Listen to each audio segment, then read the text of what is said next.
오늘은 신명기 2장으로 말씀을 전합니다. 교회에서 수련회를 준비하거나 혹은 단기 선교, 비전 트립 같은 것들을 준비하면요. 계획이 있고 언제부터 언제까지가 홍보 시간이 될 것이며 언제부터는 이제 기도회를 하고 명찰을 준비하고 프로그램을 준비하고 그런 계획들이 있어서 그 계획에 따라 움직이게 될 것입니다. 그런 계획들을 세우고 따라 움직이게 되다가 모든 준비가 마친 시간은요. 보통 수련회나 단기 선교 가기 한 주 정도가 되겠죠. 이때는 모든 준비가 끝난 상태에서 마지막 점검을 하게 됩니다. 근데 이때는 마지막 점검을 하는 시간이지 새로운 계획을 세운다거나 그렇게 무언가를 만들어내는 그런 시간들은 아닙니다. 미흡한 것들을 찾아보고 미흡한 것이 있으면 보완한다거나 아니면 못하겠다 싶으면은 안 되겠다 싶으면 빼거나 그렇게 하는 일들을 그 총 점검 시간에 하게 되는 것이죠. 그래서 무언가 중요한 날이 있다면 이를 위해서 총 점검하는 시간은 반드시 필요한 것입니다.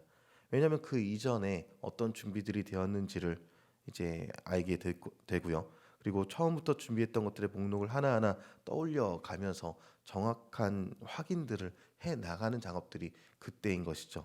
그렇게 두 번씩이나 확인해도 부족한 것은 늘 나타나게 되어 있습니다. 가서 뭐가 부족해서 가져야 된다고 다시 생각한다거나 그런 일들이 이제 일어나게 되는데요. 이 총점검의 시간이라는 것은 어떤 행사를 하든지 아주 중요하게 매번 일어나야 될 일일 것입니다. 그리고 어쩌면 오늘 본문이 이스라엘에게 있어서 총점검의 날과 비슷하다 그렇게 여겨집니다. 신명기 1장에서부터 4장까지를 보면요. 출애굽 이후부터 민수기까지 일어났던 이스라엘 백성들의 역사를 요약한 내용들이 기록되어 있는 것을 보게 됩니다. 그러니까 신명기의 시작 부분에서 상당 부분을 지나간 역사를 이야기하는데 많이 할애를 하고 있는 것이죠. 그것은요. 그만큼 눈앞에 중요한 날이 있기 때문에 다시 한번 스스로를 점검하자라는 것을 기록하고 있는 것이기 때문에 그렇습니다. 과거에서부터 차근차근히 하나님께서 약속하시고 이끌어 오신 것이 이제는 결실을 맺을 때이다라고 다시 한번 더 되새기는 것이죠. 아브라함을 통해서 약속을 주셨고요. 그리고 이삭과 야곱에게도 주셨으며 이후 400여 년간을 이스라엘의 정체성을 지켜주셨고 또 광야에서 살 길을 일러주셨으며 갈 길을 알려주신 하나님께서 드디어 약속의 땅이 가나안을 눈앞에 둔 시점에서 총점검의 시간을 갖자 하시면서 모세를 통해서 신명기라는 말씀을 주게 하신 것입니다. 신명기의 기록 시점을 보니까요. 출애굽 40년 11월 1일에 기록되었다. 이렇게 기록하고 있습니다. 그런 중에 오늘 본문은요. 민수기 20장 이후의 이야기를 다시 한번 기억 속에서 꺼내오고 있습니다. 2장 본문을 보면요. 이스라엘은 여러 날 동안 세일산을 다녔다라고 기록하고 있습니다. 40여 년 동안 가나안에 들어가지 못하고 유리방황한 모습을요. 한 구절로 요약해 주어서 알려주었던 것이죠. 그 중에 14절과 15절의 표현을 읽어보면 가데스 바네아에서 38년 동안이라고 말하면서 하나님의 명령대로 진영에서 다 멸망했다라고 이야기를 하고 있는 것입니다. 40년 광야 생활했어요. 그러니까 애굽에서 가데스 바네아까지 2년이 걸렸고 그 후 38년 동안 광야에서 돌아다닌 것을 의미하고 있다는 것이죠. 그리고 40년의 광야의 훈련의 기간을 거친 이스라엘은 하나님의 말씀대로 출애굽 1세대가 모두 죽게 되었고 이제 출애굽 2세대 이후의 사람들과 함께 본격적으로 가나안 땅에 들어갈 준비를 하게 되는 것입니다. 그리고 하나님의 명령은요. 가나안 땅에 들어가게 될 그 새 민족을 만나게 되면서 시작하게 되는데요. 그들은 에돔과 모압과 암몬에 대한 이야기였습니다. 이들은 하나님께서 전쟁하지 말 것을 명한 종족들입니다. 이유는 간단합니다. 에돔은 야곱의 형인 에서의 후손입니다. 그리고 모압과 암몬은요. 아브라함의 조카인 롯의 후손들이 각각 모압과 암몬 자손을 이루었습니다. 하나님의 명령과는 반대로 이 세 민족은요. 이스라엘에게 호의를 베풀지는 않았었습니다. 오히려 전쟁하려 했고 칼과 무기를 들고 그 앞에서 막아서기까지 했었던 민족들이죠. 그럼에도 불구하고요. 하나님께서는 이스라엘에게 싸우지 말 것을 명하셨습니다. 이를 보면서 우리 그리스도인들을 보게 되는데요. 우리는 너무 쉽게 나에게 오는 악의를요. 어쩌면 같은 악의로 되받아치려고 할 때가 많이 있습니다. 교회에서 말씀을 통해 배우기는 사랑하고 용서하라 이렇게 배우죠. 그러나 우리가 가장 손쉽게 하는 방법은 우리 주위 사람들, 이웃이나 회사 동료나 같이 교회에서 신앙생활 하는 그 사람들에게조차 강한 성품으로 똑같이 대응하려 하는 그런 모습들을 가지고 있습니다. 그렇지 않으면 내가 손해 보는 것 같은 느낌을 가지고 살아간다는 것이죠. 그러나 오늘 본문을 통해서 확인해 볼 수 있는 것은요. 하나님이 약속을 이루어 주시는 그 순간에 이스라엘이 행한 것은요. 같은 악의로 그들을 대한 것이 아니라 하나님의 명령대로 더불어 싸우지 말고 피해서 조금 돌아가는 것처럼 여겨질지라도 돌아서 갈 것을 주께서 명령하셨고 이스라엘은 그렇게 행했습니다.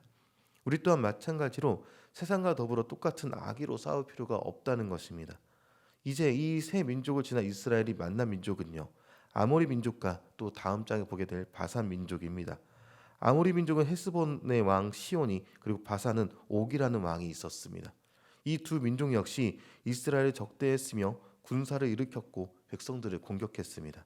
이들은 모두 싸움에 능한 민족들이었고 이스라엘은 반대로 400여 년 동안 노예로 살아오면서 전쟁을 잘 모르던 그런 민족이었던 것이죠. 그리고 하나님께서는요. 이 싸움에 능한 두 민족을 상대로 승리를 거두게 하셨다라는 것을 다시 한번 오늘 본문에서 상기를 하게 됩니다. 에돔과 모압과 암몬을 피해 돌아간 이스라엘과 바산 옥과 그리고 헤스본 왕을 물리친 일을 다시 한번 회상하는 것은요. 오늘 본문 신명기 2장의 주된 내용이 되게 되는데요. 이 사건들을 통해서 하나님은요. 이스라엘에게 순종의 중요성이 무엇인지에 대해서 다시 한번 알려주셨다는 것입니다. 이스라엘이 아무리 내 계획이 훌륭하다고 여겨도요. 하나님의 계획에는 못 미치죠. 하나님의 계획에 순종하는 법에 대해서 알게 하시기 위해서 신명기를 통해서 다시 한번 이전의 일들을 기억하게 하셨던 것입니다.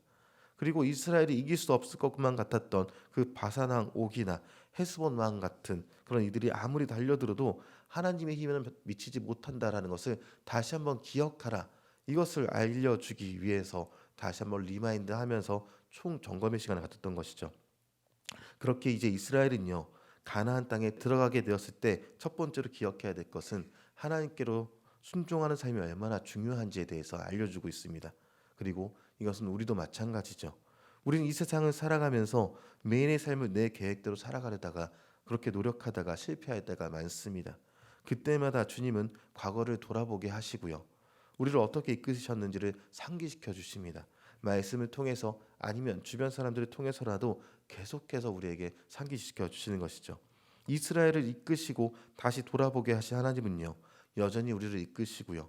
과거에 어떻게 우리를 구원의 여정에 이르게 하셨는지를 때마다 돌아보게 하실 것입니다.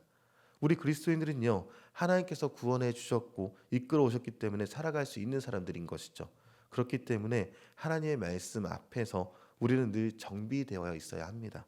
그리고 가나안을 눈앞에 두었던 이스라엘이 다시 총점검하면서 재정비했던 것처럼 가나안 땅에 들어갈 준비를 했던 것처럼 이 땅에 다시 오실 예수님을 기대하면서 우리의 마음과 생활을 다시 겸비해서 총점검해야 될 것이 바로 우리가 가져야 될 그런 자세입니다.